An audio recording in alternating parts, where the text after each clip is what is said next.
Welcome to the NC Spin After Spin. Additional comments from our panelists just available on our website. John Hood, lots of discussion in our last show. What do you wish you had said but you didn't? Well, let's talk a little bit more about the election, its aftermath, and the counting problem. We mentioned that Chief Justice Beasley not only requested an initial recount, which was conducted, it didn't really change the votes that much. She's now requested a hand count of the ballots. And if that recount shows a significant gap with the sampling of precincts, then that would go statewide. Part of the problem, and I think Leo Daughtry said this during the show, part of the issue is simply how long it has taken to get votes counted, and then the recount comes after that.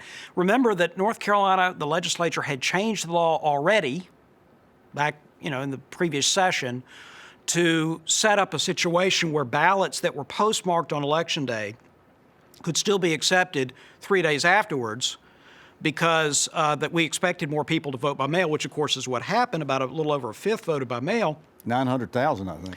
And so that was changed. And then there was a lawsuit, and there was what I consider to be a collusive settlement where plaintiffs were trying to get that extended. They got it extended, not because they won the case in court necessarily, but because the state really wasn't represented in the case.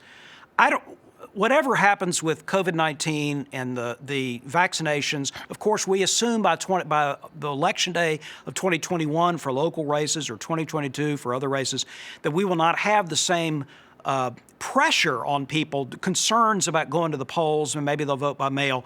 We're still going to have people vote by mail. We could have a higher percentage who liked it the first time and vote by mail in the future. We need to be very clear that ballots either need to be in on Election Day, which I think would be the best strategy, or at the very least, if they're really postmarked on Election Day, that they can only be counted a couple of days after the election so that we do not have this long period of time where people aren't sure what the first vote count is, even before there might be a recount. And I'm one of these troglodytes that still gets a thrill from going into that booth and standing in line sometimes and marking that ballot. It's just something to that. Good points. Thanks for watching the After Spin.